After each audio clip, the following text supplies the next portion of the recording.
Literature without frills. Hablamos literatura sin frescura. Literatura sem frescura. Literatura e o quê? Sem frescura. Resenhas, opiniões, tretas literárias. Você está ouvindo Literatura sem frescura. Olá, esse é o Literatura Sem Frescura, podcast que fala de livros de um jeito que você nunca ouviu. Oi pessoas, eu sou a Mai do Instagram literário, @mai.books, moradora de Londrina, arquiteta e quase ativista. Hoje trago para vocês uma conversa muito bacana com uma autora nacional e vamos conversar a respeito de uma de suas obras, a Trilogia da Floresta. Vamos conhecer também a sua trajetória, sua rotina de escritora e demais assuntos que espero que agradem vocês. Olá, Keila, apresente-se para os nossos ouvintes te conhecerem um pouquinho melhor. Oi, gente. Eu sou a Keila Fernandes. Eu sou escritora, historiadora de formação. Tenho 32 anos, eu moro em Curitiba. O meu Instagram é @KeilaRen, com Y, tipo Kylo Ren do Star Wars. Eu tenho 4 gatos, sou a louca dos gatos, escrevo com gatos o tempo todo na minha mesa e é isso. Vamos conversar. Legal. E para nos acompanhar nesse bate-papo, está aqui a minha parceira de podcast, Luíse. Olá, menina, Luíse. Oi, Mai. Oi, Keila. Eu sou a Luíse, do @Amarela Literária, falo de Florianópolis. Também sou mãe de gatos. E já fiquei feliz aí que a Keila já deu uma atualização, inclusive, que no final do livro dela fala que é de 3 gatos, né? Então agora já são 4 gatos. Muito legal, eles estão crescendo, né? Vão se multiplicando. Eu tô com 2, já tô de olho num terceiro, mas só por Deus. É igual batatinha. Em casa são 2 também. Não dá pra ter um só. É. Legal. Então, também estou bem animada aí para esse bate-papo. Já li esse livro que a gente vai conversar, né? Claro, da Keila. Gostei muito, então também estou bem curiosa para conversar com você sobre isso. Nossa primeira entrevistada. Olha só, a gente tá muito chique, gente. Muito chique. Que legal. Eu também tô bem animada para esse bate-papo, porque a gente vai falar também de vários outros temas aí que são recorrentes na literatura e nas dificuldades também de autores aí, começando, autores nacionais. Mas, para começar, obviamente, eu queria saber, né, conhecer um pouco mais a sua trajetória, Keila, né, como leitora e escritora. Então, como é que isso se desenvolveu aí na sua vida? Então, você poderia contar pra gente como foi esse processo? Então, eu sempre costumo dizer para as pessoas que antes de ser escritora, eu sou uma leitora, né? Eu comecei a ler desde muito cedo, desde que eu aprendi a ler. Eu tive muita sorte, porque tanto na escola que eu estudava, quanto a minha mãe, eu tive muito incentivo para ler. Desde pequenininha lá na escola a gente tinha que pegar uns livrinhos, né? Acho que todo mês a gente pegava um livrinho e depois tinha que falar sobre o livro na escola. E quando eu não sabia ler ainda, minha mãe lia pra mim, eu fazia ela ler toda noite pra mim até decorar a história, assim. E a partir daí eu fui pegando gosto, né? Li aqueles livros adaptados da Disney, sabe? Que são as histórias da Disney nos livrinhos, Turma da Mônica, e daí em diante eu comecei a cultivar o hábito. Eu gosto muito, sempre gostei muito de ler, eu leio bastante. Hoje eu leio menos do que eu lia, por exemplo, na adolescência, mas né, questão de vida adulta, a gente não tem tanto tempo assim. E foi lendo que eu descobri essa paixão por escrever, por contar histórias, né? Eu não estava satisfeita apenas em ler histórias e não participar delas, eu queria contar as minhas próprias histórias. E eu comecei a escrever sem pretensão nenhuma, né? Eu criava lá os mundinhos na minha cabeça, as historinhas lá na minha cabeça, e escrevia e deixava lá, inventava várias. Eu queria escrever uma história em quadrinho, né? Quando eu comecei a ler quadrinhos, eu fiquei muito empolgada, porque eu comecei a ler quadrinhos já depois de uma certa idade. Eu não comecei a ler criança, né? Comecei a ler mais na adolescência e li quadrinhos adultos, assim. Então eu falei, nossa, era um mundo totalmente diferente. Falei, nossa, é isso que eu quero fazer e tal. E a partir daí eu fui cultivando essa paixão, assim, e escrevia casualmente, né? Sem pretensão nenhuma. E foi mais ou menos lá por 2015, 2016 que eu realmente comecei a levar a minha escrita a sério como algo que eu realmente poderia fazer como profissão. Então, daí, a partir daí, eu comecei a estudar mais, né, sobre escrita criativa, sobre literatura, comecei a praticar mais. E daí surgiram as minhas histórias que culminaram aí na trilogia da Floresta e estão caminhando para outras coisinhas mais. Deixa eu só perguntar mais uma coisa. Você costumava escrever diários, coisas assim? Você sempre estava anotando, escrevendo sobre as coisas que aconteciam ao seu redor? Como é que era? Sim, eu sempre tive o hábito de ter diário. Desde criança, assim, eu tinha diário. Eu mantinha um diário durante o tempo, aí eu largava, aí depois eu começava de novo e largava, mas eu sempre tive esse costume, né? Necessidade de escrever, né? Sim. Eu me vejo também muito assim, que antigamente eu não saía de casa sem um fichário, né, um caderno, alguma coisa, ou a minha agenda, e a Uhum. caneta na mão. Minha mãe várias vezes até falou, para que você não se socializa, você não brinca, você não participa das coisas, fica só com esse papel e caneta na mão e tal. Mas eu escrevia muito sobre meus sentimentos, assim, né? Eu acho engraçado Isso. porque essa veia de escrever, assim, sempre não adianta, né? A gente tem que ficar num cantinho ainda. Eu sempre me isolava num cantinho ali, observava todas as coisas de longe e aí escrevendo o que eu estava sentindo e tudo mais. Eu acho legal essa coisa de, não só diário, mas também de anotações, né? De estar Uhum. sempre anotando alguma coisa. Eu tinha esse costume, eu tenho esse costume, né? Eu ainda mantenho um diário, escrevo todos os dias, né? Coisas do dia, sentimentos e coisas do tipo. E é muito legal, assim, isso ajuda bastante, porque te dá uma proximidade maior com as palavras. Porque às vezes a gente quer escrever, mas a gente não tem o hábito de escrever, assim, no dia a dia. E eu acho que daí fica tudo mais difícil, sabe? Quando você quer contar uma história por meio da palavra escrita, você tem que ter familiaridade com a palavra escrita. Você tem que escrever sempre e cultivar esse hábito e ter essa proximidade mesmo, né? Essa relação É a prática, estreita. né? Isso, a prática. Eu fiquei com uma curiosidade, na verdade, uma curiosidade geral que eu tenho sobre escritores, enfim, e também porque eu tenho um certo medinho, porque às vezes quando você conhece demais uma coisa, aí às vezes tu pode ficar mais cri-cri, né, em relação. Eu acho que sim, a gente vai ficar exigente ao longo do tempo, acho que pra qualquer coisa, né? E aí eu tenho essa minha teoria. Tirei das vozes da minha cabeça, mas enfim.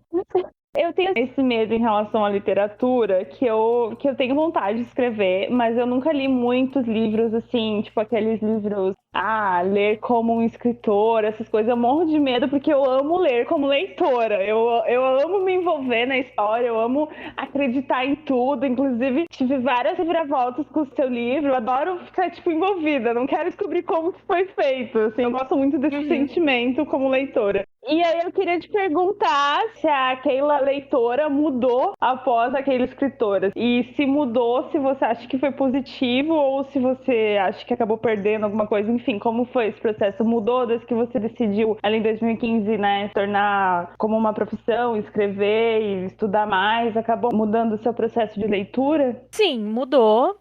Mas eu acho que essa questão de mudar foi muito mais pela quantidade de tempo que eu passei lendo do que por ser escritora, assim, sabe? Acho que é uma maturidade que todo mundo que lê bastante, que tem o costume de ler, acaba adquirindo. Eu tenho medo, por exemplo, justamente de entender quais são os processos, quais são as técnicas e ficar procurando isso e achando isso nos livros dos outros, assim. Então você fica assim, essa técnica aqui é tal. Então você já começa a meio que perder a fantasia do livro, da ficção, no caso, e ficar muito, como chama, julgando a escrita. Sim, sim. Eu acho que é isso que eu tenho medo também. Então, o que aconteceu comigo foi o seguinte: eu fiquei mais exigente para histórias, né? Isso é verdade. Não só para livro, mas qualquer tipo de história, filme, série, qualquer coisa. Mas não é algo que me. Tá, eu sou um pouco chata, mas isso é porque eu sou chata mesmo, então.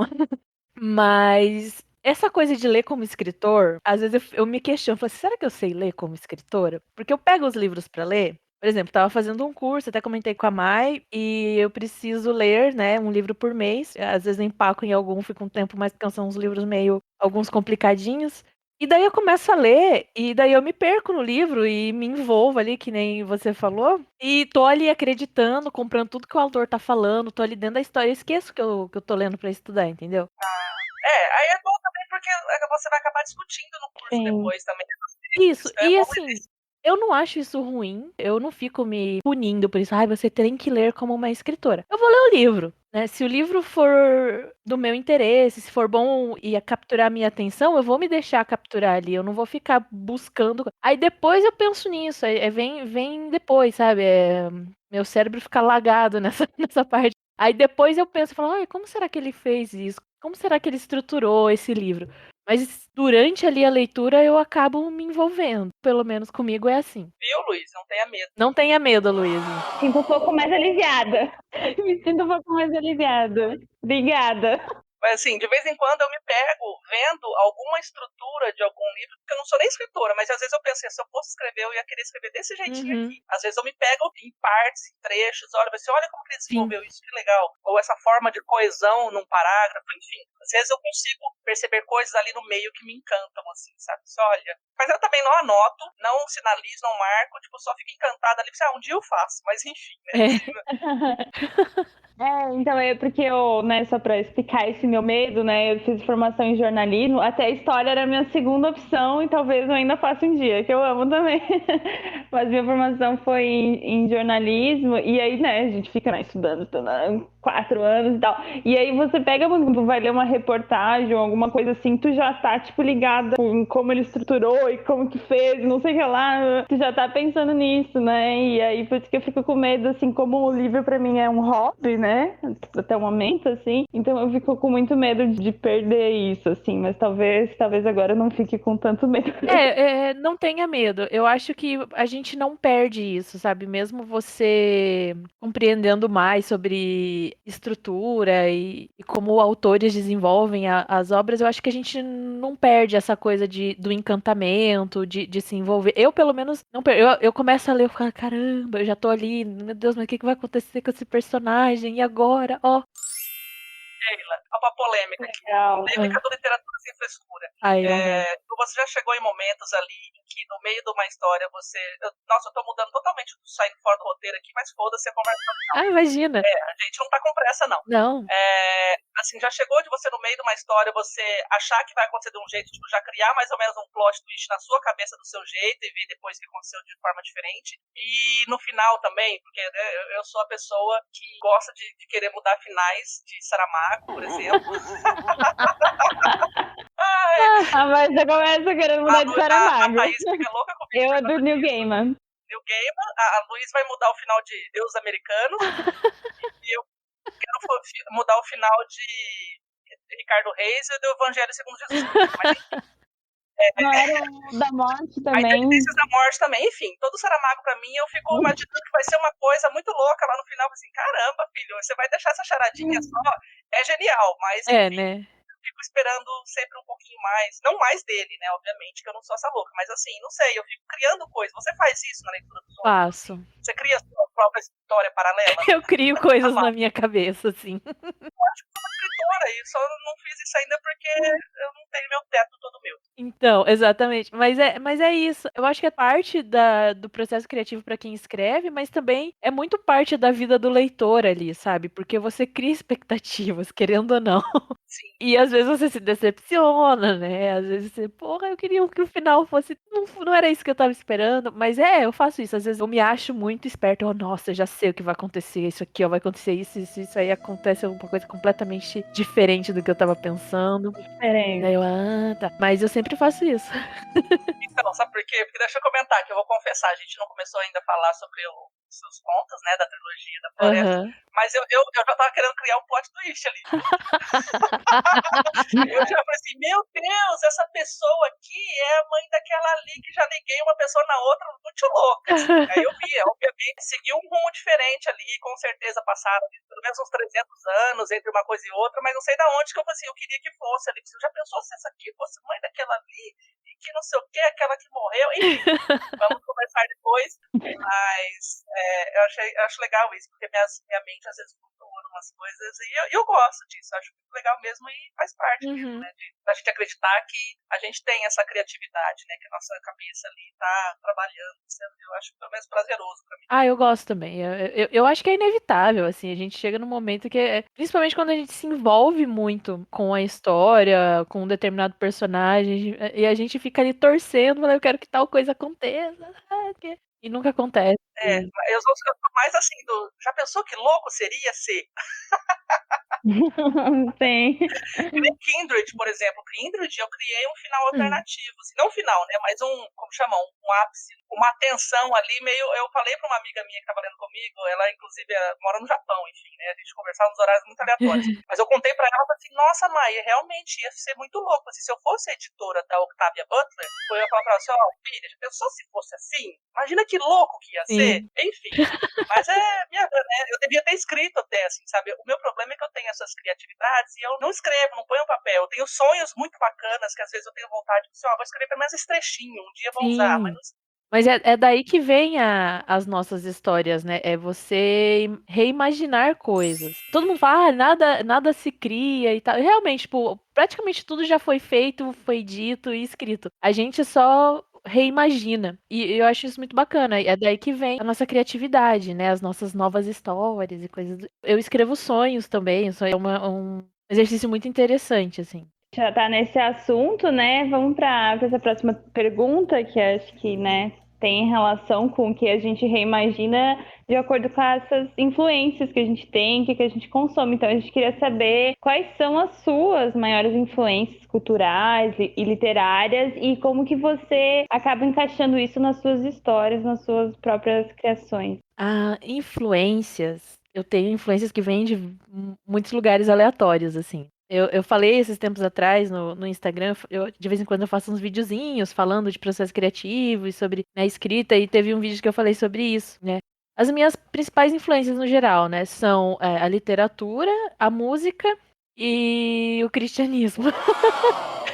Explico. Eu vim de uma família cristã. Eu não sou cristã, tá? Mas eu vim de uma família cristã. E eu frequentei a igreja até uns 12 anos de idade. E querendo ou não, foi ali na igreja que eu tive os primeiros contatos com essa ideia de histórias antigas sendo contadas e passadas por geração, né? Porque as histórias da Bíblia são histórias antigas. E também os primeiros contatos que eu tive com a literatura fantástica, porque, né, muita coisa da Bíblia se encaixa em literatura fantástica. Muito bom. Não estou falando isso pra ofender as pessoas e falar que é mentira, não é isso, tá? Mas assim, elementos do fantástico estão presentes ali, né? Criaturas celestiais, imortais, monstros, anjos e demônios, tudo isso. E o terror também tá ali, né? Tudo isso que eu falei se encaixa em fantasia e terror. E eu tive uma relação muito complicada, né? Porque o terror funcionou muito pra mim. Eu passei boa parte da minha infância aterrorizada com muitas coisas vindas ali da igreja. Só que isso deu uma volta na minha cabeça e mais tarde na faculdade eu estudei religiões, religiosidades, fiz uma pós-graduação, estudei cristianismo primitivo, estudei teoria literária da Bíblia e tal. E isso aparece muito nas coisas que eu escrevo. Eu me inspiro muito na mitologia judaico-cristã. Acho que é bastante rica, tem bastante coisa. Depois eu vou falar mais sobre isso. E a música é algo que é essencial, assim, na minha vida. É uma coisa que sempre esteve muito presente, é uma coisa que mexe muito com a minha imaginação. Então, principalmente, né, na adolescência, quando eu descobri o heavy metal e tal, o power metal, que tinha muito o elemento da fantasia presente, né? E aí meu cérebro, né, descobriu um novo mundinho ali e isso enriqueceu muito a minha criatividade, mesmo porque no heavy metal eu encontrei muita referência literária. Eu comecei a ler Lovecraft por causa de uma capa do Iron Maiden e o Fantasma da Ópera eu conheci porque todas as bandas de metal já fizeram versões da música, e daí eu fui atrás, conheci o musical e o livro, e Drácula, e todos os grandes clássicos do horror, assim, e da própria literatura, que eu acho que foi a que chegou depois. Porque eu tinha uma relação muito mais próxima com a música do que com a literatura. Depois eu comecei a me envolver mais com literatura, né? A ler mais fantasia, a ler mais terror, que são os gêneros que eu mais gosto, né? E aí eu descobri o Neil Gaiman e minha vida mudou pra sempre. Que legal. Aqui somos fãs de Neil Gaiman. No caso, eu. Ai, eu amo. É só não a Thaís, Eu porque sou a Thaís completamente tem apaixonada. livros e nunca leu nenhum. Olha aí, ó. Mas já Meu leu, Deus. é verdade. Eu tinha esquecido que tu tinha lido também, mãe. Deus me livre. Mas agora eu vou assistir, tem a série lá que vai sair, Os Filhos de Anancine. É isso. Ai, esse vídeo não é ótimo. Eu descobri o Gaiman com o Sandman, que é a HQ. E que foi assim, foi realmente um marco na minha vida e foi quando eu realmente comecei a me expressar mais escrevendo, né? Mesmo que eu não pensava em ser escritora, mas eu comecei a tirar muita coisa de dentro da minha cabeça. Sandman foi muito importante pra mim. Legal. E é a obra máxima dele, né? Ainda não cheguei lá, mas Sim, chegarei um dia. nossa. Olha, é divisor de águas. Pra mim foi, assim, sabe? Legal. Foi isso e Senhor dos Anéis. Sandman e Senhor dos Anéis, eles são os... Eu me empolguei e nem falei do Tolkien, né? Que eu amo também de paixão. Sou completamente apaixonada. Mas legal, assim, bom saber essas tuas referências. Achei bem interessante isso. Você comentou da questão do cristianismo e dessa religiosidade. Nossa, e você estudou muito, né, sobre isso, né? Fez isso que você falou. Eu estudei bastante. Mas realmente traz muita influência na própria literatura e cultura em geral, né? Então é Uhum. muito, muito legal, assim, saber disso. E aí Sim, também, sim.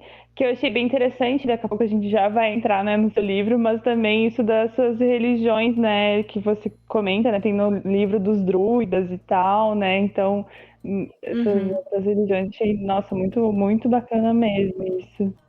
O Gaiman foi muito importante, porque assim, o Gaiman, ele traz assim, o elemento fantástico, mas ele traz o sombrio também, que é um negócio que eu sempre gostei bastante. O Tolkien foi, assim, Senhor dos Anéis é uma das minhas obras favoritas da vida. Eu conheci primeiro o filme, né, porque quando saiu os filmes eu acho que eu tinha 11, 12 anos, e aí eu fui ver no cinema e fiquei extasiada, assim, aí depois assim que eu tive a oportunidade, eu li o livro e fiquei, caramba, como alguém consegue escrever um negócio desse tamanho, cheio de detalhe, construir um mundo, inventar língua, sabe? Pra mim foi tipo, meu cérebro explodiu. E eu preciso citá-la, fez parte da minha vida, inclusive a trilogia da Floresta tem bastante influência dela. A Anne Anne Rice. Rice. Muito bom. Aquela bebidinha de sangue ali, ó. Eu tô lendo entrevista com o vampiro agora, né? Nós estamos Ai, lendo, na verdade, né? Então eu falei assim, ai, que delícia. safadinha. Ai, delícia. Eu amo, cara. Anne Rice, assim, pra mim é o ápice das histórias de vampiro. Eu acho sensacional. Acho maravilhoso. E eu gosto muito da escrita dela, assim, do estilo dela. Tanto que quando eu comecei a escrever, assim, eu super tentava imitar o estilo dela. Legal, legal. A gente tá lendo também, né? A entrevista com o vampiro ali. Então eu também tô É gostando muito legal. bastante da escrita dele. É, eu amo, assim. Muito Eu boa. só acho que na edição que eu tô lendo ali, os travessões infinitos ali me Uhum. incomodam um pouco. Eu acho que eles deviam só mudar um pouco a Aham. grafia da narração com a história, É enfim, sei lá. porque eles começam a Eu só tô contar a incomodada história, né? com a grafia. Os monólogos, no caso, né? Eles começam e falam. Eu fico, caramba, como esses vampiros falam, meu Deus do céu. Então, e ele fica falando, aí o menino entrevista no meio, e aí é tudo travessão, então aí você praticamente quase, às vezes, Uhum. confunde um pouquinho. Eu só achei chatinho isso, mas o jeito que ela desenvolve mesmo a narrativa é muito legal, muito gostosa Sim, de ler eu mesmo. gosto muito. Então, vamos ao que interessa. Vamos, então, falar sobre o livro, A Trilogia da Floresta, que está disponível para compra na Amazon em formato de e-book. E nós aqui do Literatura Sem Frescura lemos para conhecer essa obra e conversamos hoje com a autora a respeito dele. Então, vamos conferir a sinopse dessa história, Luiz? Conta aí. Vamos sim. Então, vamos lá. Uma misteriosa entidade conhecida como O Guardião habita uma antiga floresta, ao redor da qual histórias, lendas e costumes foram construídos. Em um mundo que se transforma com a chegada de conquistadores e uma nova religião, 3 personagens lutam para sobreviver em meio às adversidades e perigos. Com apenas a floresta e sua herança cultural como constantes em suas vidas, seus caminhos são guiados até o enigmático local, onde a verdade sobre séculos de tradições é revelada. Nossa, sinopse é maravilhosa. Obrigada. Gente, é muito difícil escrever. Isso que eu ia perguntar, você mesma que escreveu? Sim, é muito difícil escrever. Eu imagino. Já ouvi falar que é difícil É também. muito difícil escrever sinopse, gente. Toda vez que alguém pede, resume aí o seu livro, a sua história, tipo, é difícil, não é fácil. Vai lá ler na Amazon. Lê lá, gente. Toda vez fala assim, resume aí pra mim. Uma misteriosa entidade conhecida como O Guardião. Já tá até decorado, né? E muito legal, porque o mistério, assim, né? Acho que a gente não vai revelar tanto sobre ela, não tenho certeza. Acho que não vamos revelar tanto, né? Pra não tirar surpresa de quem for ler. Mas porque justamente o mistério envolvendo isso eu achei muito legal, assim, porque tu vai descobrir mais lá no segundo, né? Porque são 3 contos unidos e você acho que consegue entender melhor no segundo ali, né? Só que assim, eu adorei demais e eu adorei ser, tipo, esses 3 personagens que se entrecruzam os caminhos, assim, gostei muito, assim, mesmo, dessa construção, assim, tipo, é uma construção não tão habitual, né? Eu gostei bastante desse formato. Ah, obrigada. Muito, muito show. Fico feliz. Parabéns aí. Obrigada. Eu também gostei, assim, é porque eu não costumo ler prefácio antes de começar Uhum. a história. Dessa vez eu li, né? Falei, eu conheço a Keira, foda-se, eu vou ler.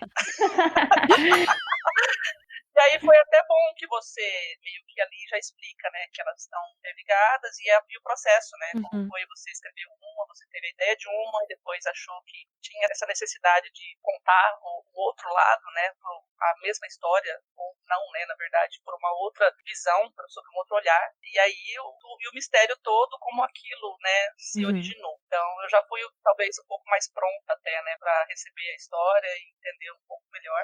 Eu acabei lendo o prefácio há algumas semanas, e aí eu sabia que isso ia acontecer, só que aí eu li o livro daí depois disso, mas muito bom, assim, o cruzamento delas, essa relação, assim, muito bom. E eu me surpreendi, assim, teve uma coisa que eu me surpreendi, porque eu não sabia exatamente o que estava acontecendo, entendeu? Aí o auge. Muito bom. E foi justamente no segundo conto que eu falei assim, eu já sei o que é, só que aí não era.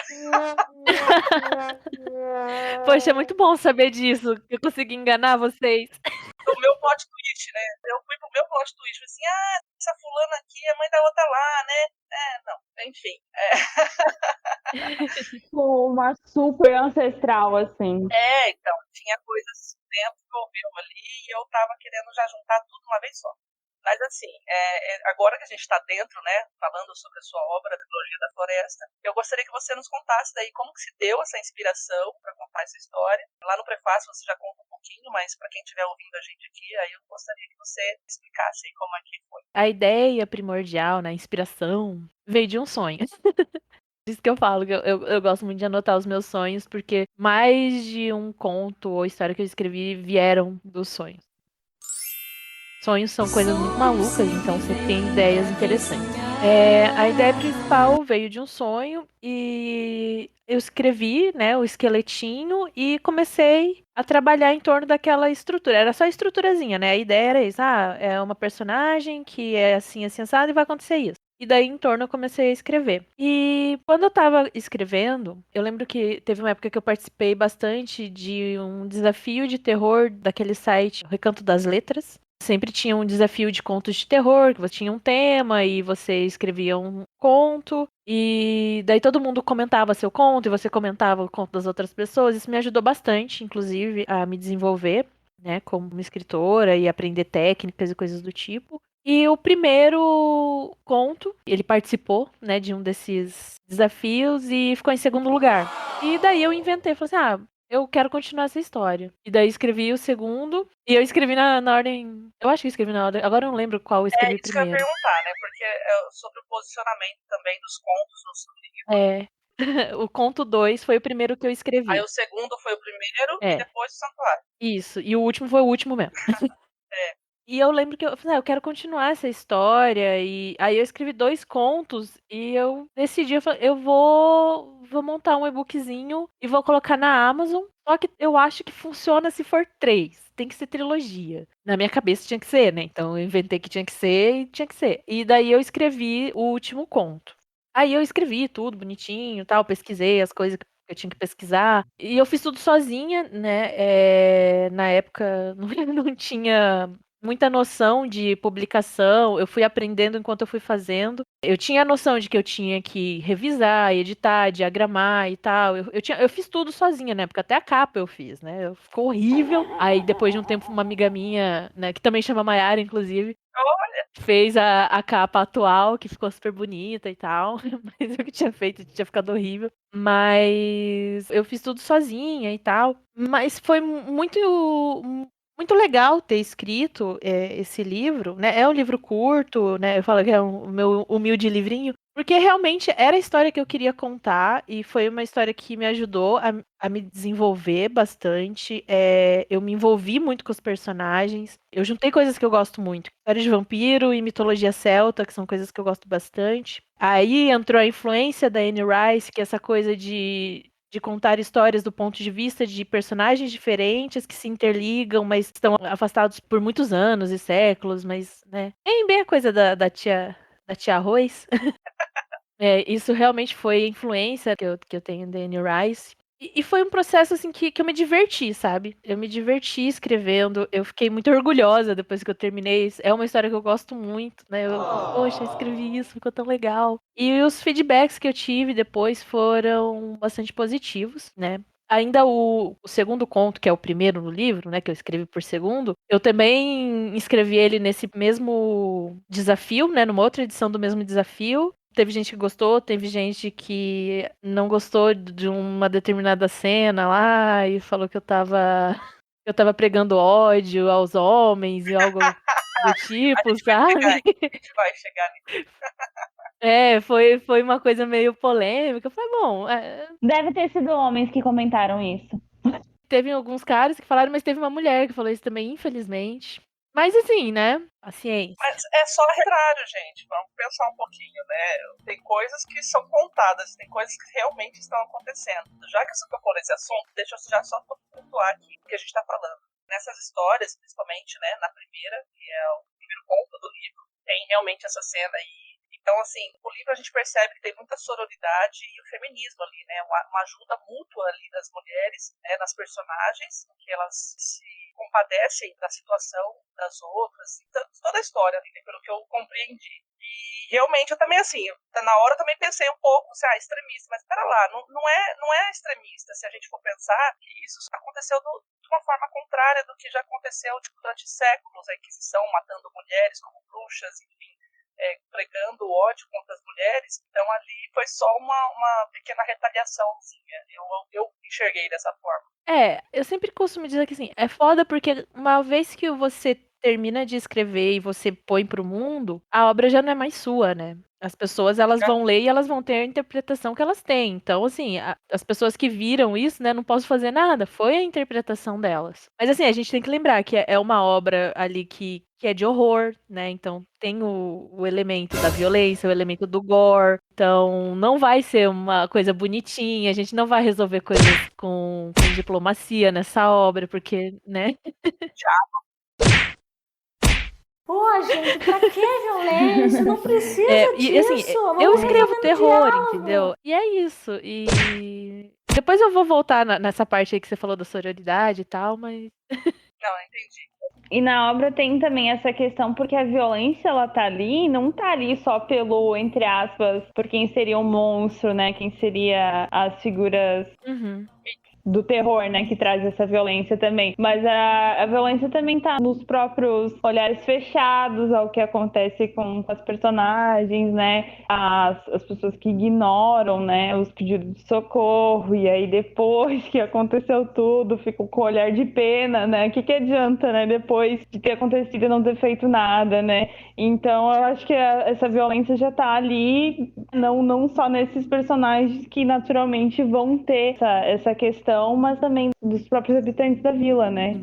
Então, acho que são diferentes tipos de violência que aparece que são retratadas bem, bem interessantes, assim, e bem como ocorre, né? Esse outro tipo de violência às mulheres, né? Isso. Então, eu gostei da resposta.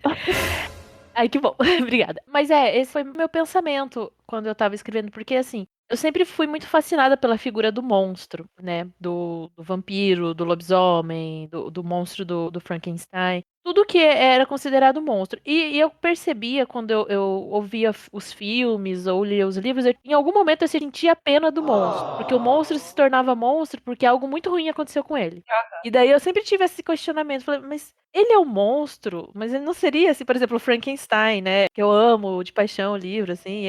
O livro que eu passei muita raiva lendo. Queria muito socar a cara do Dr. Frankenstein. Porque é isso. Por que ele é um monstro? Só porque ele era feio, né? Digamos assim, ele tinha uma aparência. Porque a aparência não era culpa dele, era tudo culpa do Victor lá, né? E ele foi abandonado, né? O Victor não assumiu a responsabilidade sobre o experimento que ele fez. Ele quis ali brincar de ser o cientista mais foda do mundo, conseguiu o que ele queria e de repente falou: Nossa, eu fiz merda. Agora o mundo que lute, né? E assumo as consequências dos meus erros. Então eu sempre me via nessa posição que eu estava quando eu li Frankenstein, que em algum momento eu sentia pena do monstro. E pensando nisso também, né, enquanto eu escrevia, né, a trilogia da Floresta, né, é por isso que eu coloquei esses acontecimentos, porque assim, quem realmente é o monstro, né? Quem você falou, de onde vem a violência? Quem que tá perpetuando essa violência, né? Da onde vem o mal, digamos assim? Quem começou? Quem começou. E não só quem começou, mas é uma coisa daquilo, tipo. Pois é. Eu falei, foi pra mim apenas uma retaliação. É uma coisa que já estava acontecendo, assim, olha, toma de volta. Isso. E é aquela coisa da ideia do mal, né? Por exemplo, o mal é o quê? É aquilo que eu não conheço, é aquilo que me assusta porque eu não tenho conhecimento daquilo, é aquilo que eu não quero conhecer, mas eu não sou o mal. Independente das minhas atitudes, né? Independente se eu tô aqui chutando cachorrinho na rua, eu não sou má. Então, fica aí a reflexão. Sim. Mas é isso. E eu tenho essa tendência de assumir o lado dos monstros, assim, quando eu tô lendo ou quando eu tô escrevendo. É muito difícil eu não torcer pro monstro, assim. No caso de Frankenstein, Culpa da igreja, tá, gente? Só deixando aqui, a culpa da igreja. mas no caso de Frankenstein, pra mim foi a mesma coisa, a mesma sensação. Eu acho que não tem quem não leia aquele livro que não sinta isso. Assim, meu, o cara falhou aqui, mano. Tipo, tá certo, ele vai fazer isso por quê? Porque você não ensinou ele ser de outro jeito, né? Ele tentou se aproximar, Exato. ele tentou ser bom, né? Olha, só olhe pra mim, só fique Pediu, comigo, me né? ajuda. Me ensine o que é o mundo. Não, então você não vai ensinar, então você é uma malzinha aqui, beijo. Eu pedi com educação, né? Esse livro é fantástico, meu Deus. Nossa. Os papos da criatura são. Tu fica assim, tu pode pirar em cima daqueles diálogos que ele cria ali, né? Muito bom. Toda vez que eu lembro, eu fico impressionada, porque a Mary Shelley, olha, gênia demais. Puta que pariu. A profundidade daquela obra é uma obra profunda, sabe? É uma obra que ela funciona no âmbito do horror, no âmbito da ficção científica, no âmbito do drama, porque ela é, nossa, muito complexa, muito profunda, cheia de camadas. Filosófico também, né? As reflexões. Filosófico, aham. Eu pago um pau, assim, e falo, olha. Realmente. Voltando lá pra tua obra. Voltando. Eu queria perguntar, a decisão, assim, foi uma coisa muito consciente você colocar a história de trás pra frente, assim, os contos de trás pra frente? Você acha que ia causar mais impacto? Porque eu acho que causou. Assim, né? Porque eu já acho que causou. Você contar a história de trás pra frente, colocando primeiro ali a Arthur. Pra começar, quem é Arthur? Não, Arthur, aí é a pegadinha. Exato. Você quer que eu responda isso primeiro ou... Responde o que você quiser, mas pode ser o Arthur primeiro e depois eu coloco fala da ordem, porque eu até coloquei ali, ó, conta a história sobre a Arthur e Bridget. Tem a Bridget, tem o... É o nome dele? E tem o Cernak. O Arthur é o diabo? O que é, gente? Não. Quem é Arthur? Arthur, eu quis colocar esse nome porque eu quis deixar essa coisa do... Quem que é? Que é isso? Exatamente, porque eu já porque é o easter egg do easter egg ali, sabe? Ardu, ele é uma entidade celta, né, dos povos celtas, que é uma entidade protetora das florestas, uma divindade protetora das florestas. Tem ligação com aquele deus dos chifres lá, o Cernunnos, né? Ele é anterior, bem anterior à invasão romana e tal. Então, ele seria... que eu queria explicar, mas sem dar spoiler... Porque tem um momento assim, ali, no meio que você fala lá, o não sei o que lá verde, Ardu, não sei o que você cita. Eu entendi que tem a ver com a floresta, mas eu queria entender por que foi o nome do conto. Então, porque assim, o guardião, que é uma das coisas que eu tinha na minha cabeça quando eu escrevi também. Os deuses, né, as entidades, elas são criadas pelos seres humanos. Então, naquele contexto ali, o guardião da floresta, para aquelas pessoas, era uma divindade. Então, Ardu era um dos nomes pelos quais essa divindade foi conhecida ao longo dos anos. né? Então, aquelas pessoas podiam chamar de Ardu, os romanos poderiam achar que era o deus Pan, por exemplo. Né? Entendi, porque você apresenta justamente esse mistério ali da floresta, e aí você dá esse nome, e aí depois, obviamente, a gente vai conseguir desenvolver mais a história e entender o que se passa ali. Entendeu? Isso. E aí essa ordem. Muito bom. E aí a ordem foi uma decisão consciente, porque assim, quando eu escrevi, né, o Brigitte, depois o Ardu, na hora de montar o e-book eu falei, eu acho que fica melhor eu colocar o Ardu primeiro, porque o Brigitte explica muito mais coisa. Então o Ardu seria a introdução a ambientação naquela história, né, te colocar ali dentro daquela história, fazer você conhecer os personagens. E daí colocar a Brigitte depois, porque daí você já tem uma familiaridade do que tá acontecendo. E daí finalizar com o começo do começo. Pra amarrar. Eu gostei também, assim, que não foi só uma história linear da Bridget ou da Gwendoline. Tô falando certo, não sei se é assim o nome, Gwendoline. É, Gwendoline. Eu gostei que tem as histórias paralelas ali, né? Conta um pouquinho ali da família, de como Gwendoline conheceu lá o marido, teve a família dela. Então rola essas historinhas paralelas, assim, que eu gostei também disso. Não é uma coisa só linear, tem um bicho ali na floresta, tem um negócio assim, essa pessoa vai se relacionar com essa, né? Tem essas ligações que, obviamente, criam uma expectativa também. Você vai conhecer um pouco do passado, por que a pessoa chegou ali, e aconteceu o que aconteceu. Eu gostei bastante. Enfim, esse meu apontamento. É muito boa essa decisão de deixar a Brigitte pro segundo, né? Porque que ela acaba explicando mais sobre a história, mas ali no primeiro que deixa pro leitor ir tentando também descobrir o que tá acontecendo, né? Porque assim como a própria primeira personagem, ela comenta que não se sabe, não se lembra o nome, né? De quem que era, né? Aquele guardião e tal. Então você também fica, né? Ao ler, também fica nesse processo de tentar descobrir, assim. Então eu também gosto bastante de livros, assim, que, enfim, não acho que o leitor é burro e tal, e dão tudo na primeira página e explicam tudo. Eu tenho uma raivinha com um livro que é até uma polêmica interna entre eu e as gurias do Mistborn, do Brandon Sanderson, porque ele acha que a gente é muito burro, porque a cada vez que fala do poder lá, ele tem que explicar mínimos detalhes de como que acontece aquilo. E ele acha que a gente tem problemas de memória, que no outro livro ele explica de novo. Corre. Eu li um livro que era assim também, que, nossa, me irritou muito. Qual que era? Não lembro. Os livros do Sherlock Holmes. Arthur Conan Doyle, eu acho que ele tem uma explicação pra isso, né? Porque ele lançou vários contos e algumas obras um pouquinho maiores. Só que, se você lê muito na sequência, ele se repete em algumas coisas, se explica, porque, obviamente, isso aí foi lançado em tempos diferentes, né? Então, acho que, de repente, pra retomar, pra fazer a pessoa lembrar, então ele explicava meio que de novo. Isso me irritava profundamente também, de ficar, como você sabe, eu sei que não sei o que lá, as variações do tabaco. Aí no outro assim, então, porque eu sou conhecedor das variações do tabaco. Aí ele falou que ele é conhecedor dos tabacos umas 20 vezes lá. Eu falei, tá bom, meu filho, já entendi. Você conhece já sabe. O tabaco queimado, o tabaco verde, o tabaco amassado, o tabaco azul, cinza, marrom. Enfim, ele conhecia o negócio do tabaco. Eu tenho uma raivinha disso também, de quando o autor acha que você é burro, que ele precisa mastigar a informação pra você. Eu acho que parte do negócio legal de você ler é exatamente isso, você ficar ali, Ter imaginação. mexendo as engrenagenzinhas ali, e você pegar as pistas que tem ali na história, e daí você ir construindo junto com o autor, entendeu? Eu acho isso muito legal. E eu tenho muito medo, às vezes, porque assim, eu tomei muito cuidado pra escrever esses 3 contos, exatamente pra não entregar tudo. Eu acho que se eu falar isso, as pessoas vão entender o resto. Sim. Sabe?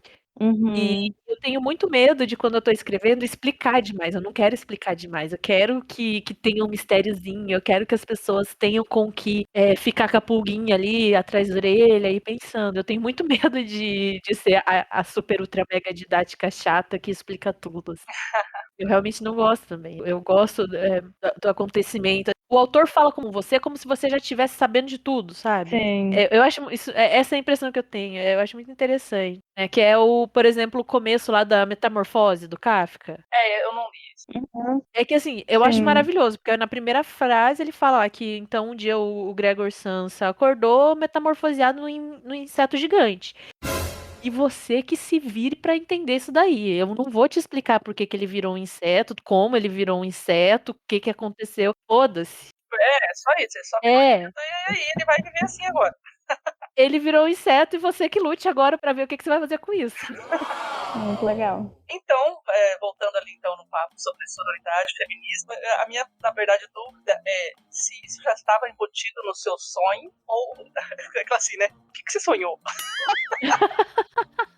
A curiosa, né, Escorpiana? Mas tá, o que você sonhou que virou tudo isso, entendeu? Tipo assim, a curiosa no último. Cara, eu tenho uma vaga lembrança, porque foi um sonho curtinho, mas eu sonhei com uma garotinha. No sonho ela tinha outro nome, eu não me lembro, aí depois eu tive que mudar, por isso que daí eu escolhi o Brigitte, que no caso é a Brigitte, né? O sonho. Eu sonhei com a Brigitte, e ela tava naquela situação ali, que ela está durante o conto ali, à mercê de uma pessoa, né, que é violenta com ela e que não esconde nem um pouco essa raiva que tem, né? E eu sonhei que eu tinha que salvar ela, que eu tinha que tirar ela daquela situação, e daí eu ia lá, pegava ela e a gente fugia pra uma floresta. Entendi. Então, o que eu E imaginei foi mesmo, que daí. o sonho tinha a ver com essa questão da sororidade mesmo, né? Porque eu também sentia a mesma coisa, assim, eu acho que numa situação dessas, assim, eu pensaria da mesma forma, né? Aquela coisa, graças a Deus, eu nunca me deparei com nada desse tipo, né? Com uma pessoa passando por um apuro desses, assim. Uhum. Mas, com certeza, eu me sensibilizaria também e ficaria com essa sensação. E é terrível também quando a gente acorda com essa sensação de pessoas que estão precisando de ajuda e, de repente, escrever sobre isso, obviamente, vai ser uma forma de atingir aí o máximo de pessoas possível para dar essa consciência de que as mulheres, né, precisam se ajudar, principalmente face à violência, não só o homem, enfim, a qualquer tipo de violência. Isso. Eu gostei bastante dessa temática e ela gira bastante em torno aí dos 3 contos, na verdade, né, porque inclusive até o do Santuário temos a Lígia lá, uma situação um pouquinho desagradável também. Então é isso. Eu gostaria que você comentasse assim, mais sobre se isso também obviamente, né? Se isso não, eu te conheço, né? Isso é muito forte na sua personalidade. Mas fale um pouco sobre isso pra gente. Colocar essa ideia, né, das protagonistas mulheres e dessas situações tão, infelizmente, tão comuns às mulheres. Porque, assim, é ambientado na Idade Média, mas a gente sabe que são situações que nunca deixaram de acontecer, que acontecem até hoje. Talvez naquela época fosse pior realmente, porque as pessoas não tinham tanta consciência quanto a gente tem hoje. Consciência mesmo, né, de entender que aquilo não é natural, não é normal. E eu ambientei na Idade Média e tal, porque eu queria usar mitologia celta, então Tem que jogar lá na floresta e tem que ser antigo. tinha que estar floresta, porque enquanto eu tava pensando nos contos, isso estava muito presente na minha cabeça, né? A ambientação numa floresta, o elemento ali da mitologia celta, do paganismo e tal, as tradições, então aí eu fui misturando as coisas e fui fazendo, aí isso aí que vocês leram. Só que assim, é um elemento, né, essa coisa do protagonismo da mulher, da condição da mulher, é uma coisa que sempre vai aparecer em tudo que eu escrevo. Inclusive, na trilogia da Floresta, o último conto é do ponto de vista de um homem. Foi o primeiro conto que eu escrevi que tinha um protagonista homem. Até então, só tinha escrito sob a perspectiva de mulheres. Então, assim, o feminismo, ele é muito presente na minha vida, faz, como a Mai falou, né, faz parte da minha personalidade, eu falo muito sobre, me posiciono muito sobre, e isso não vai ficar de fora da minha obra, né? Eu acho que nenhuma obra artística é inocente ou é neutra. E isso eu sempre deixo muito bem claro, tá? Eu não é uma coisa que eu quero esconder dos leitores e colocar mensagem subliminar. Não, as minhas obras vão ter esse tom. Eu vou abordar a questão, principalmente das mulheres, né? Da desigualdade entre homens e mulheres, do feminismo, né, da força das mulheres, da importância da sororidade, e por aí vai. Não, e isso é muito importante, na verdade, porque a gente, em outros episódios, a gente já falou várias vezes a importância de ler mulheres, né, a importância de ler mulheres e autoras nacionais, autores e autoras, no caso, Uhum. e justamente porque a gente sempre levantou a bandeira de que nós mulheres, as escritoras mulheres também, foram durante muito tempo silenciadas e hoje em dia a gente vê sempre obras, mesmo clássicas e tudo mais, sempre homem, e o ponto de vista dos homens. Então é claro que isso tem que ser feito, né? Você como escritora tem toda acho que a liberdade, né, de conseguir falar agora como mulher, para mulheres e com histórias protagonistas, enfim. mostrar justamente isso. Então, nada mais justo. Que, assim, é que a gente conversou tanto já em outros episódios, justamente essa empatia que a mulher tem, essa visão feminina de mãe, de amiga, de filha, de tudo isso, que homens, por mais que criassem personagens assim, talvez não conseguissem transmitir a intensidade, o sentimento mesmo. Então, a visão de mulher para mulher, Marisa, Ele veio na minha cabeça também. Exatamente. De mulher para mulher mesmo, assim, sabe? Acho que a gente se identifica muito também nisso, né? Sim. Então, isso é muito saudável e é muito bom, e é totalmente justo. Pensar assim, uma história como a sua história, se fosse contada por um homem, né, certamente ela teria outros elementos e não abordaria, né, com tanta força e responsabilidade, né, as coisas que você abordou, né, sobre, né, a violência e a resposta que é dada também, né, e também esse olhar. Então é muito legal isso, como a Mai falou, da importância de a gente ver esse tipo de história e tá inserido, assim, né, porque toda obra é política. Claro que a escrita, ela também é política, então muito show, assim, ver isso na prática. Eu sempre falo, né? Pra mim é muito nítido, né? Qualquer tipo de arte é política. Tem gente que fala, eu não quero me envolver, e assim, é o direito da pessoa. Mas eu deixo isso muito escancarado pra todo mundo. Quem me conhecer já sabe, não vou enganar ninguém. Não quero isso, eu quero que as pessoas saibam da onde vem isso, né? De onde vem os meus sentimentos e tudo. E eu escrevo, né, abordando essas coisas porque, enquanto leitora, né, e consumidora de cultura pop, eu sempre senti muita falta desse tipo de representatividade, né? O pessoal fala muito de representatividade, mas é o momento que cabe a palavra, né? Eu sentia falta de ver mulheres fazendo coisas que saíssem, né, do estereótipo de ser a moça bonita, ou a menina esquisita que é inteligente, mas aí por ela ser inteligente, ela não pode ser bonita, ela só pode ser esquisita. Só existe 2 tipos de mulheres no mundo, né? Que saísse desse estereótipo, né? E quando eu dava de cara com obras que traziam esses personagens, eu ficava, nossa, caralho, que legal. E daí quando eu comecei a escrever, eu falei, é isso que eu vou escrever. Eu vou escrever as personagens e as histórias que eu gostaria de ter visto quando eu era mais nova, sabe? Sim. E que possam, sei lá, ser histórias que vão agradar ou vão trazer esse sentimento, né, de se sentir representada pra outras meninas, sabe? Meninos também, né? Pode ler, gente. Você que é menino, pode ler, mas eu tô falando que era uma coisa que eu sentia falta e que eu acho que é legal tentar trazer pras meninas mais jovens ou mais velhas também, tanto faz, para as meninas em geral. Legal, exatamente. Dar essa voz, né? A gente conversou também com o Jonathan num episódio sobre literatura LGBTQIA+, e ele também falou a mesma coisa, essa representatividade que ele, como pessoa LGBT, falou que realmente ele gostaria de ler mais. Na época, né, em que ele estava nesse momento de descoberta e tudo mais, ele queria ter conhecido muito mais obras e coisas escritas para que ele se identificasse, e hoje em dia ele lê todas as obras que têm esses elementos, né, personagens, ou temática e tudo mais, justamente para entender e conhecer e tentar divulgar também para as pessoas, para esses jovens aí que de repente estão se descobrindo ou já se descobriram e se verem representados nessas obras. Então, é a mesma situação para nós mulheres também, com essas temáticas aí que homens, sei lá, dificilmente vão abordar, né? Não, né? Que legalzão, não sei.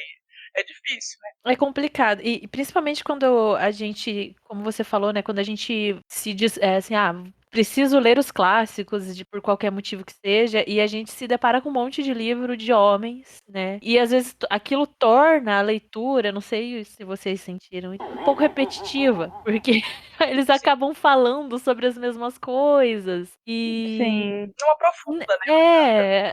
Ai, gente, eu não aguento mais pegar livro. Não desloca o olhar, né? O cara lá de meia idade correndo atrás de novinha, sabe? Todos os caras já escreveram sobre isso. Muda, escreve sobre outra coisa. É lógico que tem clássicos maravilhosos e tal, mas tem uns que você pega e fala, meu, não aguento mais ver esse cara falando sobre isso. Então daí quando você pega, sei lá, um Frankenstein da vida, escrito por uma mulher, aí você, caramba, aí você... Você consegue sentir o negócio, né? Você sente o livro, é diferente. Exatamente. Eu falei, essa coisa do feminino mesmo é mais sensível pra transpassar ou transcrever todo essa, sei lá, isso aqui que a gente sente, ou seja, não sei o que os caras sentem, mas enfim, A a gente nossa tem. condição, né? Eu acho que a nossa condição coloca a gente num lugar que a gente enxerga o mundo por um prisma muito diferente. Uhum. Né? A gente às vezes até é obrigada a enxergar o mundo desse prisma diferente, né? Porque a gente tem que estar sempre atenta a várias coisas e a gente tem várias expectativas que são colocadas em cima de nós e às vezes a gente internaliza isso e por conta disso a gente, né, tem essa visão de mundo diferente. Então, assim, Algumas lutas que a gente tem que lutar um pouquinho a mais para conquistar exatamente. certo fato, né? Homens não têm. A gente, querendo ou não, a gente acaba sendo incentivada a entrar mais em contato com os nossos sentimentos. Isso não é necessariamente ruim, né? A gente acaba tendo uma sensibilidade maior para lidar com determinados assuntos e temas, enfim. Pode ser que algumas pessoas não gostem de ouvir isso, mas é isso aí, gente. Mas é o que acontece, infelizmente. É o que acontece com A a gente gente. está num posicionamento ali mais prejudicado, querendo ou não. Da gente também, né, ser cobrado socialmente, enfim, familiarmente, sempre se colocar, mas imagina como que o outro tá se sentindo, como que isso tá, né? Ah, como que essa ação pode Exatamente. afetar o outro. E aí, Uhum. na hora de escrever, a gente consegue também, né, colocar essas outras visões além da nossa própria, né? Exatamente. É isso. Bacana. Vamos pra frente, então. Então, assim, a gente conversou um pouquinho aí sobre as influências da Keila, a obra da Keila, a temática, né, do livro ali, da trilogia da floresta. E agora eu queria falar sobre as dificuldades na escrita, né, a rotina aí da Keila como escritora, dia a dia e tudo mais. Assim, essas dificuldades mesmo em se disciplinar, encontrar tempo para se dedicar à escrita, e principalmente nos momentos aí que a gente está passando, né, pandemia, enfim, desemprego, tá mais dentro de casa e tudo mais. Mas ainda assim, né, a gente vivendo também num país que não dá muita chance da gente fazer o que a gente realmente gosta. Uhum. Geralmente a gente tem que deixar de lado aí o que a gente tem talento e tem vontade de começar. Às vezes não sabe se tem talento, né? A gente tem que começar primeiro, e esse começar é muito difícil, porque no meu caso, por exemplo, eu sempre tive vontade de escrever, mas o dia a dia me deixa totalmente exausta, eu tenho que realmente trabalhar, porque se eu não trabalhar vai faltar dinheiro em casa, vai faltar alguma coisa, tenho que ajudar na minha renda. Então, isso aí, essa conversa, na verdade, me lembra muito o livro da Virginia Woolf, que trata desse ponto. Ela lá em 1920 já falava sobre isso. E o livro que eu quero comentar é sobre Um Teto Todo Seu, que aborda um ensaio que diz que uma mulher deve ter dinheiro e um teto todo seu se quiser escrever ficção. E aí, o que é que ela coloca ali, né? Que as mulheres elas têm sido impedidas de escrever devido à sua pobreza, e que a liberdade econômica traria às mulheres liberdade da escrita. Em primeiro lugar, ter teto todo seu. Estava fora de questão naquela época e ainda hoje em dia, né? A gente está falando aqui. A não ser que os seus pais fossem excepcionalmente ricos, ou, caso, muito nobres, ou que ela casasse com um cara que não quisesse que ela fosse dona de casa, mãe de filhos, enfim, né? Então, assim, essa coisa de um teto todo meu, eu às vezes me pego pensando nisso. Assim, olha, se eu tivesse realmente, se eu tivesse que trabalhar, né, se eu tivesse um canto em que eu pudesse sentar, me concentrar, tempo para escrever. Eu lembro que na época da faculdade, que nem eu comentei, eu saía com a família, eu estava sempre escrevendo, eu estava sempre contando, eu estava sempre percebendo as coisas. E agora, na minha vida adulta, a gente não tem tempo para perceber nada, a gente só quer descansar e tem outras obrigações. Eu não posso nem falar de filhos, porque meu filho já está crescido, tem 21 anos, eu não tive criança, então eu ainda deveria ter um pouquinho mais de tempo nessa questão, mas não, eu estou conciliando uma segunda graduação, porque, enfim, a minha área é muito difícil, a pandemia foi pior ainda. Enfim, né, estou aqui contando a minha vida, desabafando, mas a questão é essa. Eu acho que para uma escritora, hoje em dia, falar, olha, eu quero sentar, eu vou ser escritora, eu vou falar, né, eu vou ler, eu vou escrever, eu vou anotar, eu vou ter tempo para isso, dedicação, queria conversar sobre isso, né, porque assim, né, esse título do livro, ele se refere à necessidade de qualquer autor da licença poética e da liberdade pessoal para criar arte. Então, ele tem que ter esse tempo, essa dedicação e a liberdade também em se expressar. Sim. Porque, como a gente comentou anteriormente, autoras mulheres eram negligenciadas, era muito difícil justamente porque já tinha essa barreira e ainda mais a questão de ser ouvida, né, de se realmente ter essa liberdade para criar a própria arte. Então, o que você acha, assim, me conta também aí qual que é o seu processo de desapego do mundo exterior e para entrar no seu mundo de criação. Tá, vamos por partes. Sobre essa fala da Virgínia, Eu acho bastante coerente. E digo mais, eu acho que hoje ainda, por mais que a gente tenha mais liberdade, a carga de coisas sobre as mulheres é muito maior. Então, assim, a mulher, além de cuidar da casa, cuidar do filho, ela trabalha pra fora. Então, ela tem aí uma jornada dupla, tripla. Onde que você encaixa o fazer criativo nesse momento? Porque, assim, você tem que pensar em tantas outras coisas além daquilo que você está escrevendo, né? Eu não tenho filhos, então aí já, né, já é uma coisa a menos. Né? Mas aí eu penso, e a mulher que tem filho, ela tem que pensar no que meu filho vai comer, o que que eu vou dar pro meu filho comer, tem que dar banho no filho, tem tal conta para pagar, tem que responder e-mail do chefe, que não sei o quê. É muita coisa. Então, realmente, né, você ter uma. E é aquela coisa assim, né? Não é ainda também só você criar, né? Porque a coisa não vai vir na tua cabeça e você vai transcrever. Você não é Chico Exatamente. Xavier, né? Pra ficar transcrevendo. Você tem que pesquisar, Uhum. né? Você vai fazer todo. É um estudo mesmo, demanda tempo. A coisa não vai ser E psicografada. assim, e a criatividade, a gente fala muito de inspiração, né, nas artes, mas assim, não vem do nada, sabe? Não é um negócio que vem do cosmos ali, que baixa e você tá inspirada. É um esforço mental grande que você faz pra pensar em alguma coisa e criar essa coisa e trazer essa coisa à existência. Eu falo isso da escrita, mas eu acho que isso funciona pra qualquer área que mexa aí com a parte criativa. Então, quando você tá muito cansada e você tem muitas outras coisas pra pensar, muito dificilmente você vai ficar inspirada e você vai conseguir ter essas ideias de uma forma fluida. Você vai ter essas ideias, mas vai ser aos trancos e barrancos. Assim, isso é o que eu penso, tá, gente? Sim, Mas. com certeza. Faz todo sentido. Mas com certeza. E o que acontece? Que nem eu falo, assim, às vezes eu tenho muitas ideias, tenho uns sonhos legais e tal, mas assim, aí Sim, passa. Tipo, se eu não paro, não sento, não anoto, porque passa. não fica pra Então, sempre assim, eu ali. posso até ter a ideia de inspiração, mas Uhum, ela vai embora. A cabeça da gente tá em outro lugar. exatamente. E ainda mais hoje em dia, que é tudo muito rápido, é tudo muita coisa pra gente fazer e tudo de uma forma muito rápida, né? E a gente sabe que a cobrança em cima das mulheres é maior. Então, é muito coerente isso que ela fala. Quanto menos coisa você tem pra se preocupar, melhor, né, pra você escrever. E assim, ter ali a sua fortalezazinha, um lugarzinho só seu ali pra você e dedicar aquilo sem ninguém te enchendo o saco, realmente é muito bom. É um sonho, né? Uma utopia. É a Não utopia, existe. né? Hoje É em o sonho. Porque realmente, eu atualmente, por conta da pandemia e tal, né? Eu fiquei sem trabalho e tal. Agora eu tô trabalhando só com escrita e tô dando umas aulas também. Então eu tô trabalhando de casa. Então isso já me ajuda bastante, porque eu não tenho que ficar me deslocando e tal. Pra mim, pelo menos, tá sendo ok, mas ainda assim é difícil. Mas aí eu penso nas mulheres, né, que escrevem e que têm trabalho fora e têm filhos, né? Tipo, principalmente quem tem filho, né? Porque filho, ele exige um tempo muito grande, né, principalmente da mãe. É um tempo físico e um tempo emocional também. Exatamente. E isso desgasta você mentalmente, né? E daí, como que você vai ter ideias? Como você vai colocar aquilo? Porque isso cansa. E quando você tá cansado, você não consegue produzir. Então, não adianta. E sobre o meu processo.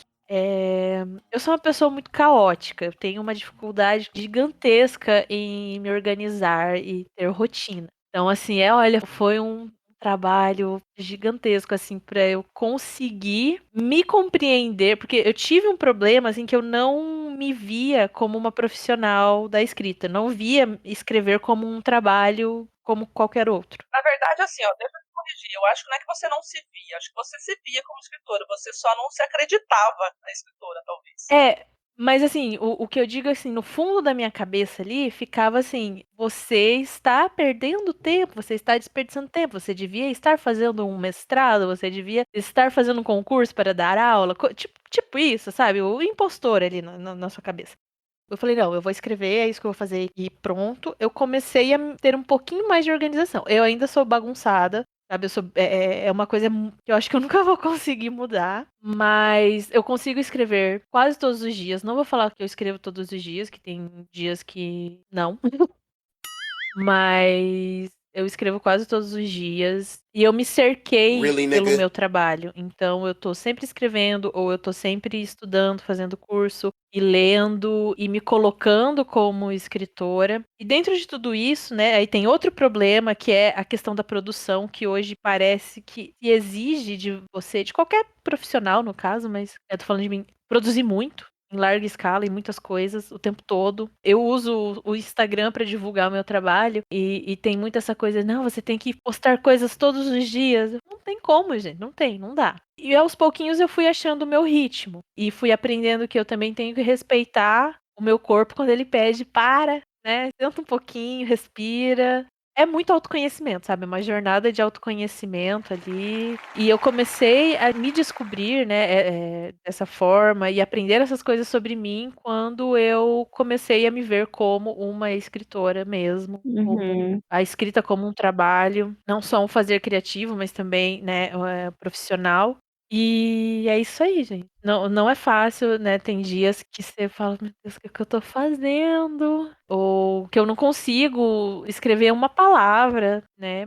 Mas é uma luta diária. Estamos aí. Não é a mesma coisa, mas, por exemplo, que nem quando eu tinha que fazer projeto, alguma coisa assim, eu entendo bem porque, assim, você vai até um limite ali. Chega uma hora que você já não enxerga mais nada, você não vê solução. Então, essa pausa, né, esse momento de pausa, você deixa ela, sei lá, às vezes são algumas horas, às vezes é um dia, às vezes são 3 dias, que é tão saudável que quando você volta, parece que tá tudo diferente, e você vê diferente mesmo, né? Então, esse dia que você não escreve uma palavra, mas de repente, no dia seguinte, você vai escrever, sei lá, 3 páginas, 10. Enfim, né? Eu entendo que é uma montanha-russa mesmo, né? De emoções. Tem vezes que você, nossa senhora, isso tá muito louco, vou escrever.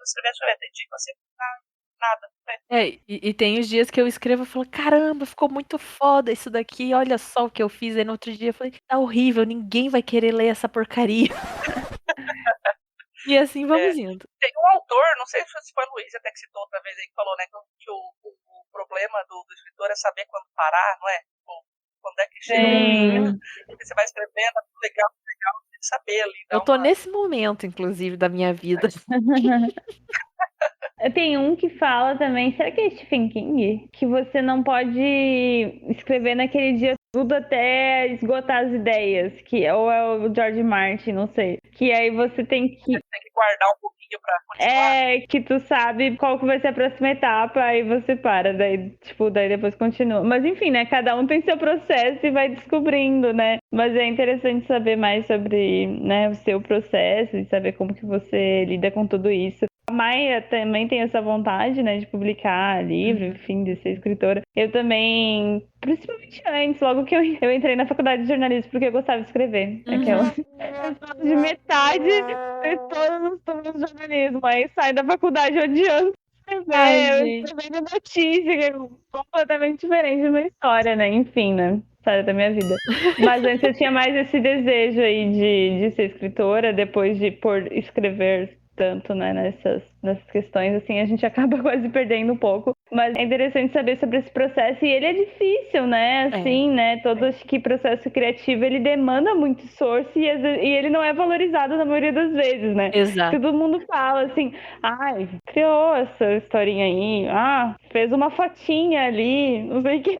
Então, é sempre isso, assim, né? Eu já comentei aqui que eu faço curso de fotografia, né? E aí eu gosto muito de fazer umas fotografias meio loucas, assim, se mexendo e tal. Tipo, umas coisas autorais, assim, que são diferentes. Aí sempre parece que é um negócio que você fez no quarto e fez em 5 minutos. E na verdade você ficou, tipo, 3 dias produzindo o negócio. Não, e vai ter um filho da puta que vai fazer igual no Photoshop. Tipo, vai com meia hora, mexe numa foto lá e acha que é a foto do mesma Photoshop. Coisa, né? Mas é esse processo, O elemento artístico, estético, de pegar uma câmera e fazer isso com a câmera. Exatamente. Você pensar e planejar, né? Então é bem esse processo que você estava comentando, que não é também só uma inspiração, né? Tipo, é uma coisa de tentativa e erro e acerto e faz de novo e tenta de novo. É prática, é técnica, né? É o conhecimento que você tem que adquirir para fazer aquilo ali. Tem gente que acha que escrever é pura e simplesmente inspiração, que você senta ali e apronta o livro. Chico Xavier. É o Chico Xavier, gente. Seria bom se fosse assim? Seria, a gente, né, senta ali, psicografou, pronto, escreveu um livro ali em 2 semanas. Mas não, gente, tem técnica, tem prática, você tem que estudar. Não é fácil, né? E sempre quando o assunto é arte, né? Alguma expressão artística, as pessoas acham que é simplesmente inspiração, que é um negócio divino. Sim. E não levam em consideração o tanto de trabalho, né, que o artista tem ali, tanto de tempo que ele investe para chegar no resultado.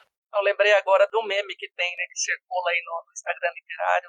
O autor demora, né, 9 meses a 1 ano pra escrever um livro, aí, tipo, 1000 páginas, aí fulano vai lá e lê em uma semana, vai, cadê o resto? Tipo, Ah, não, fácil ler ler, é né, simples. rapaz? Mas aí, porra, eu falei, gente, eu vi uns autores postando isso, falando, porra, gente, vocês lêem muito rápido. Eu falei, pô, eu escrevo um livro, sei lá, de 600 páginas, a pessoa vai lá e lê em 2 semanas e quer mais, eu vou ficar muito feliz. Eu não vou reclamar. Eu que lute pra escrever depois, mas eu vou ficar feliz, porque, né, Exatamente. Bom que tá pedindo mais, então tá quer dizer que pedindo, gostou. gostou, então vamos, eu que lute, né? Então, foi o que eu escolhi pra minha vida. Então, Ah, é legal. Então, assim, já falando sobre esses processos de escrita e tudo mais, você contou pra gente que tá escrevendo um novo livro, e dessa vez será um romance. E aí eu queria que você contasse pra gente quais estão sendo os desafios neste caso, porque a estrutura de um conto é bem diferente da de um romance. Então, assim, como é que você tá lidando com isso também? Essa novidade de escrever mais páginas, digamos assim, vocês. olha. Então, né, eu falei pra Maia, é conteúdo exclusivo, né? Porque Olha. ainda não falei do livro pra ninguém, assim. Tipo, as pessoas sabem que eu tô escrevendo, mas não sabem nada sobre. Agora fala pra galera, quem quiser saber vai ouvir. Agora vocês vão saber. Então, e eu tô nesse processo, assim, do finalzinho, de terminar de escrever, e eu não consigo parar. Eu já devia ter parado, inclusive. Já tá dando 600 páginas. Mas eu tive uma. É, e assim, essa última semana foram dias bem intensos, assim, de escrita, e eu, tipo, ai, meu Deus, tá horrível, tá maravilhoso, tá horrível, eu preciso parar. E eu não consigo, mas eu tenho que explicar isso daqui. Não, eu não preciso explicar isso aqui. É assim, é esses diálogos internos que eu tenho. E eu já resolvi como que eu vou terminar, eu só preciso finalizar. Então tá no finalzinho mesmo. Vai ser uma trilogia. Vai ser uma trilogia, então esse é o primeiro que eu tô terminando de escrever. Tem a estrutura pra outros, assim, né? Eu acho isso que é bacana. Exatamente, porque assim, surgiram várias coisas ao longo da história que eu quero colocar, que eu preciso colocar. Eu falei, um livro só não vai dar conta, então os outros 2 já estão estruturados, então eu já sei exatamente o que eu vou dizer nos próximos. Que foi o problema que eu tive no primeiro. Eu comecei a escrever esse livro há muito tempo atrás, quando eu ainda não tinha pretensões, eu só tinha a ideia. E depois de um tempo eu falei assim, bom, eu vou escrever esse livro a sério, vai ser o meu primeiro livro. O primeiro livro de romance, né? No caso, o romance, né? A narrativa longa. E é muito mais difícil do que escrever um conto, né? Porque o conto você tem, às vezes, 1 ou 2 personagens, são poucos personagens, é uma trama só, né? Não tem vários caminhos, a história é mais curto, então é fácil de você estruturar, você consegue enxergar como que o ponto A chega até o ponto B, né? E o romance é muito mais complexo, né? Principalmente quando Literalmente uma saga, né? Muitas coisas acontecem, podem sim, acontecer. e eu fui enfiando coisa, sabe? Eu fui enfiando coisa. Eu fui cavando a minha cova, né? Mas é porque também eu não tinha experiência necessária para entender como se escreve um romance. Uhum. Eu sabia a história que eu queria contar. Durante o caminho, durante o percurso que eu fui estudando e fui aprendendo que eu tenho que estruturar, que eu tenho que seguir alguns passos, que eu tenho que me planejar mais, porque eu não tinha me planejado, e que eu tinha que cuidar desses detalhes, né, do que vem antes e me preparar antes de escrever. Então, assim, foi um processo longo, assim, bem sofrido, bem lento, mas eu aprendi muito. Nossa, aprendi muito e consegui desenvolver a história de um jeito que eu falei, porra, não imaginei que eu ia chegar nisso e cheguei, olha só. Então, porque assim, né, que você falou, não sei se deu uma impressão pra mim ou não, posso me corrigir se estiver errado, que os contos parece que você talvez tenha demorado muito mais pra conseguir finalizar e agora o livro, de repente, tá certo que você falou, começou tempo atrás, parou e tudo, mas agora que você resolveu realmente se dedicar a ele, parece que foi mais rápido ou não? Não sei. Você conseguiu desenvolver melhor? Não foi mais rápido. Não foi mais rápido. Não mais rápido, mas mais desembolado, assim. Não, desembolado foi, mas o que aconteceu é que eu comecei, os caminhos, né, da história começaram a se bifurcar demais. Eu comecei a ir por vários caminhos. Eu falei, calma, você não é o George Martin, volta, né, segura o tchan. E daí eu entendi que nem tudo que eu quero escrever vai ficar bom ali, sabe? Nem todas as ideias vão se encaixar. Então, foi esse o aprendizado que eu tive. Foi aprender a me desapegar Uhum. das minhas próprias ideias também. Citar de novo o Juan Rulfo, que escrever histórias é saber lapidar, né? Tirar as coisas que você sente que não vão fazer parte, são necessárias. Isso, exatamente. E é a parte mais difícil. Uhum. Pelo menos pra mim foi muito difícil. e finalizar, porque parece, assim, eu tenho o final, eu sei o que tá escrito o final, daí eu tô tentando só costurar ali os pedacinhos pra chegar no final, e era ali que tava o problema, mas agora eu já entendi. Eu falo, a história ela tem vida própria.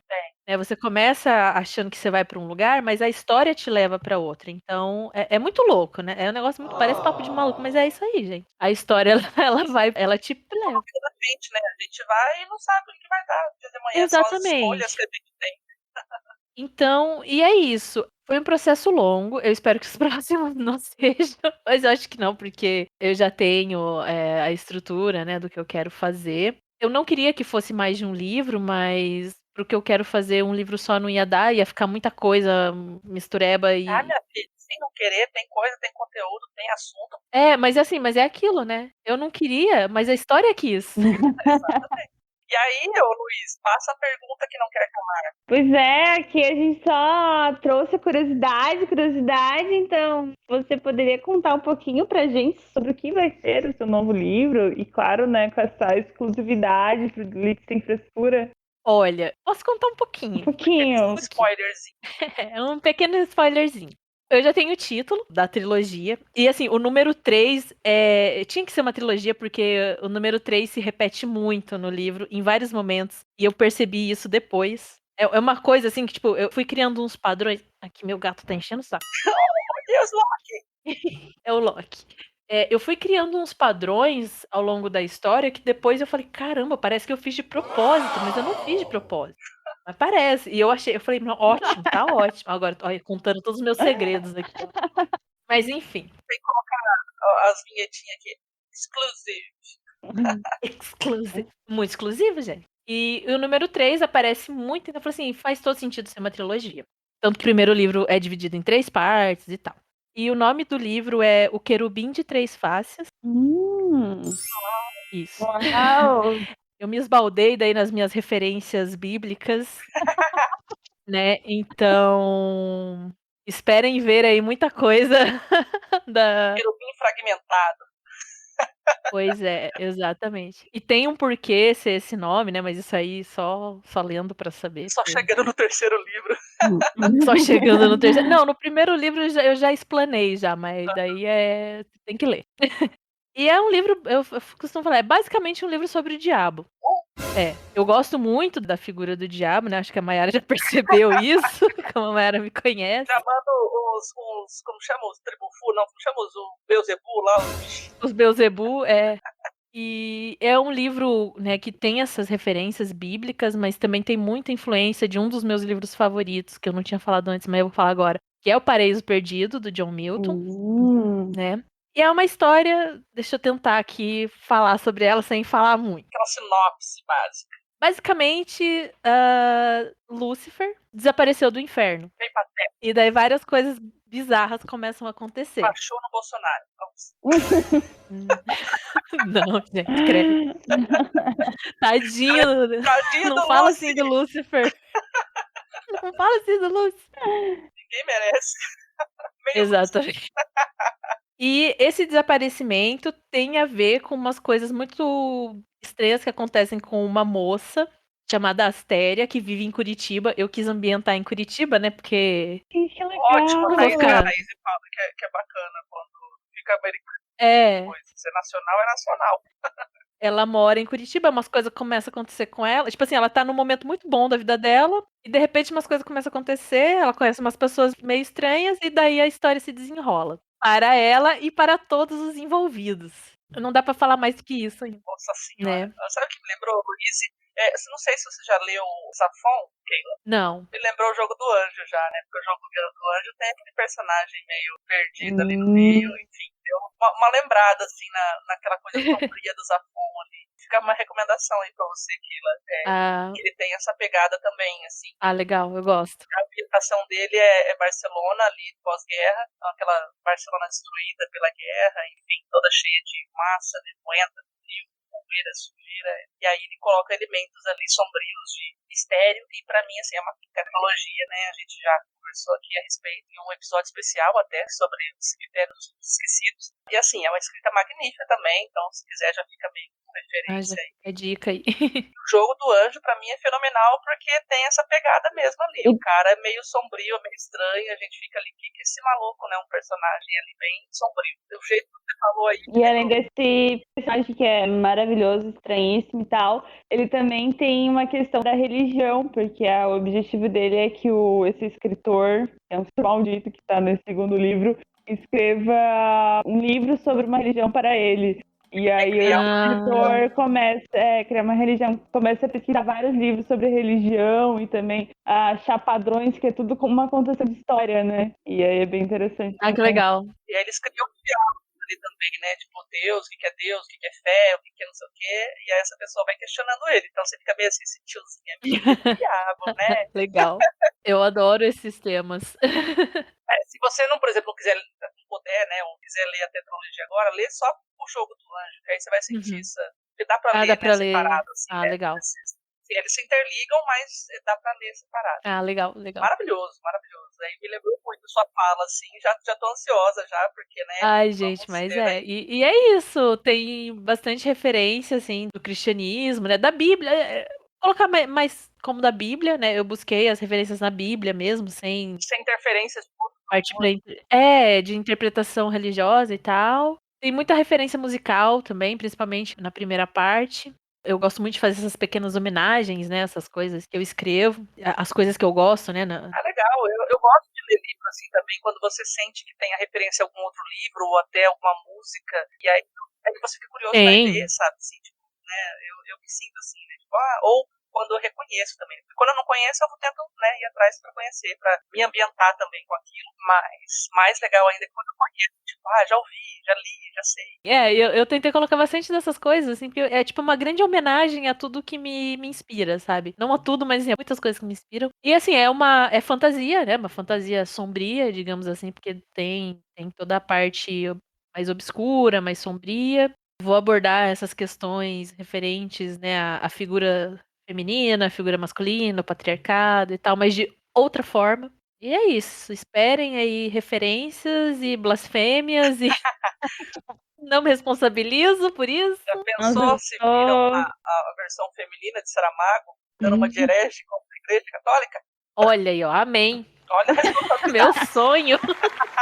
Seria meu sonho?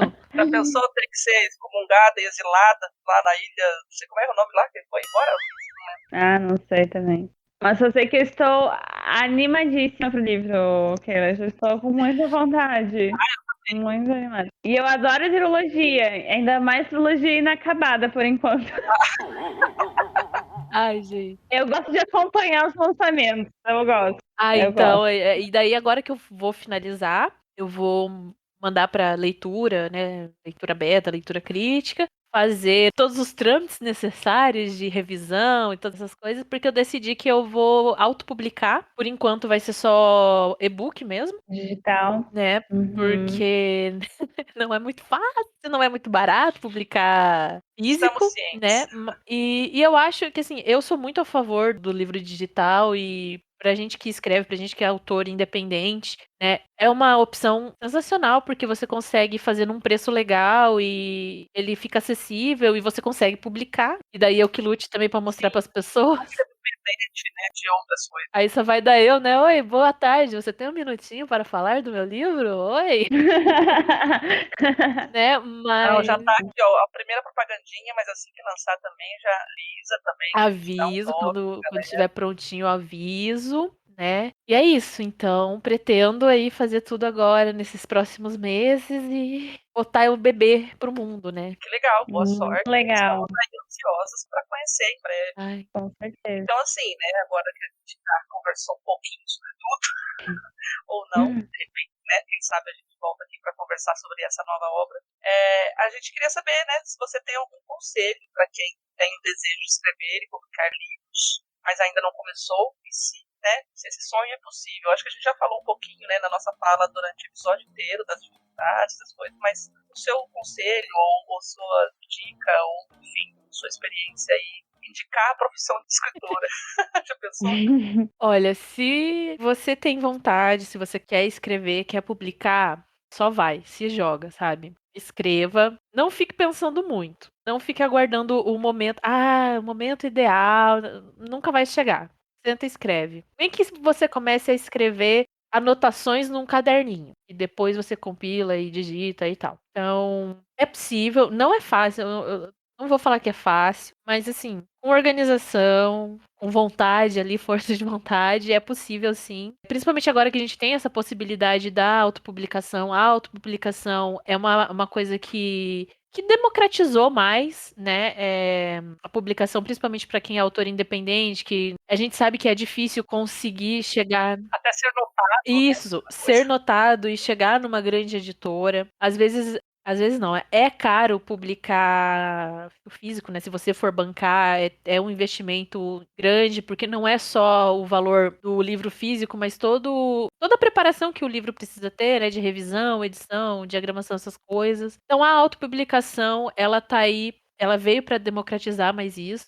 Só que daí a gente precisa fazer o trabalhinho ali de formiguinha de divulgação, de mostrar para as pessoas o nosso trabalho. Mas eu acho que assim, se você quer escrever, escreva, você consegue publicar, segue o baile, sabe? Estude, tem que estudar, gente, tem que estudar e ler bastante, tá? Porque pesquisar, não pode falar qualquer coisa. e pelo amor de Deus, tem que ler, porque eu já vi gente falando que não vê tanta necessidade de escritor ler, pelo amor de Deus, gente, tem que ler. Tem que ler. Se você quer escrever, você tem que, é o mínimo que você pode fazer é ler. E da minha parte, respondendo aí se é um sonho possível, principalmente se você anotar ele. Porque eu Sim, tenho que anotar anote os seus sonhos. Isso é importante. Anote o seu sonho. Anote tudo.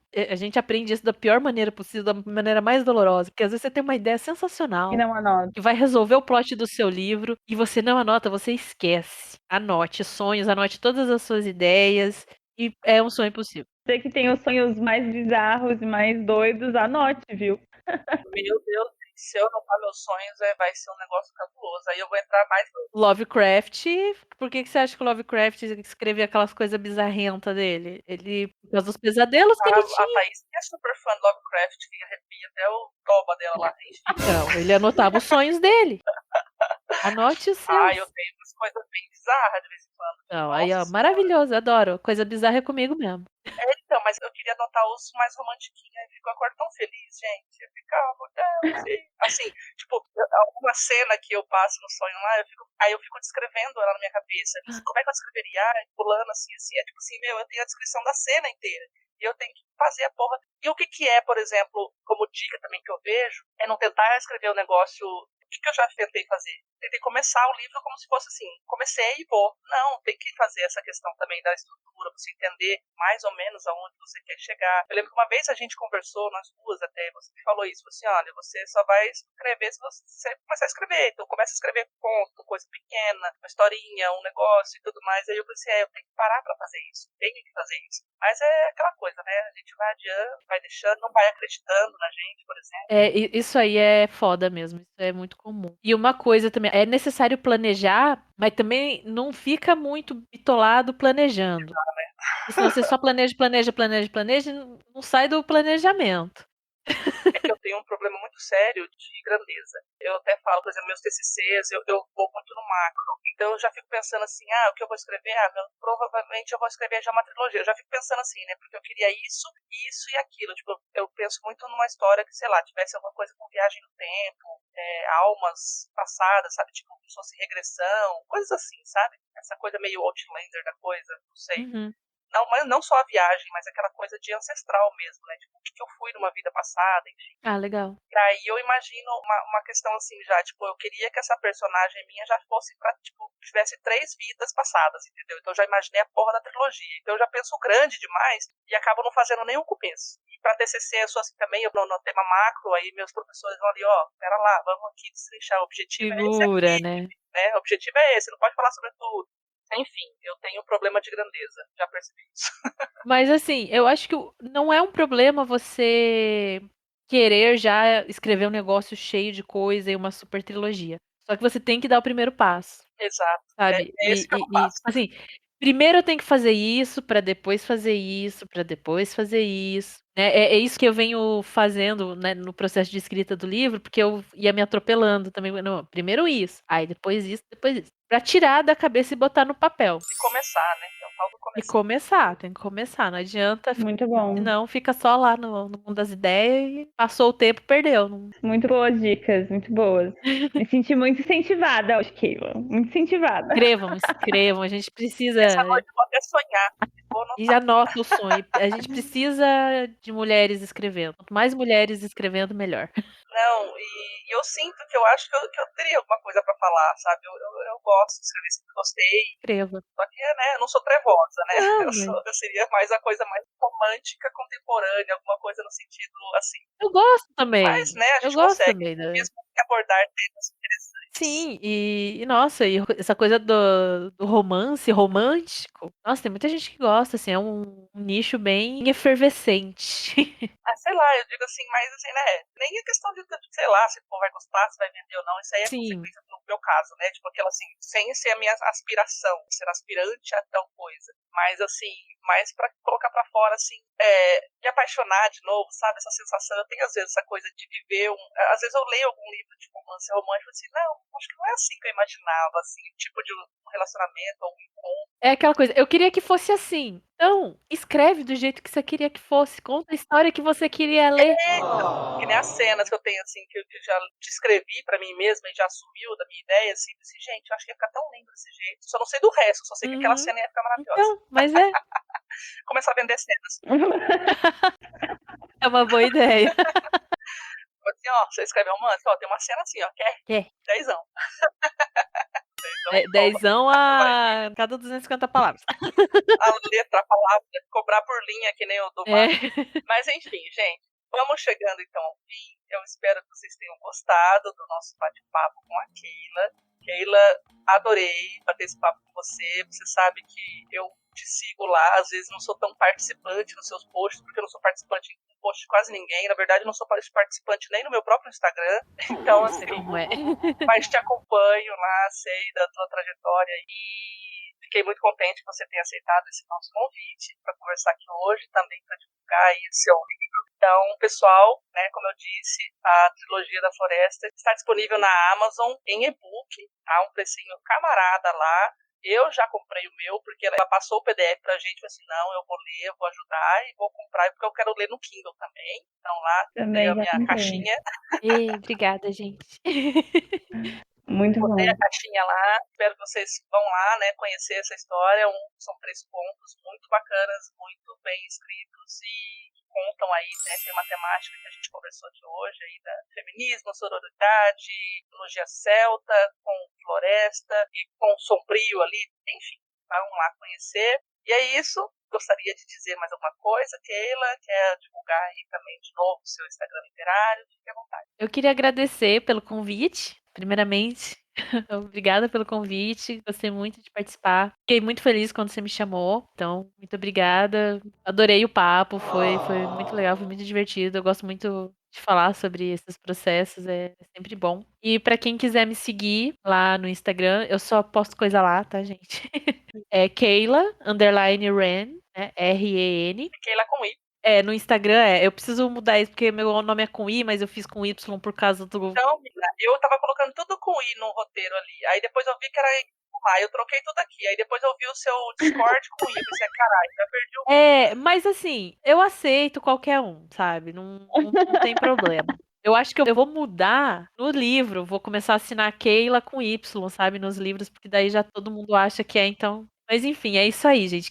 @KeilaRan. Se buscar por Keila Fernandes também eu acho que acha. E o livro é a Trilogia da Floresta, tá lá disponível. Eu tenho contos disponíveis no Wattpad também, quem quiser ler outras coisas lá. Tem umas coisas mais antigas e tal. Eu sempre posto coisa lá.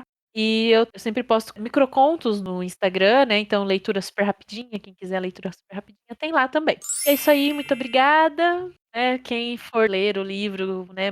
Fala depois, manda mensagenzinha falando, manda um salve, manda um oi, eu sempre respondo. E aí também, quem ouvir esse episódio e foi lá ler e deixar um alô lá pra Keila no nosso Instagram literário, Pode entrar em contato com a gente lá no @lit sem frescura, @LIT sem frescura, no Instagram e também no Twitter. Então comentem lá, pessoal, e leiam Trilogia da Floresta, tá aí com o selo de recomendação do Lit sem frescura. Gostamos muito mesmo, real oficial. Por indicação aí para esse livro da Keila, excelente. E também pra gente ficar aguardando aí esse próximo lançamento. Meu Deus, eu tô curiosíssima. Exatamente. Ansiosa. E obrigada, Keila. Então, muito Ai, que bom. bom. Obrigada. Bom, fico feliz. Tô muito feliz. Então é isso, pessoal. Ficamos por aqui e até o próximo episódio. Beijão, tchau, tchau. Tchau. Você ouviu o Literatura Sem Frescura. Eu vou colocar um emoji ali no lugar do Craig e coloquei a Thaís. Quem vai ficar doido com esse episódio vai ser o Capivara. Capivara.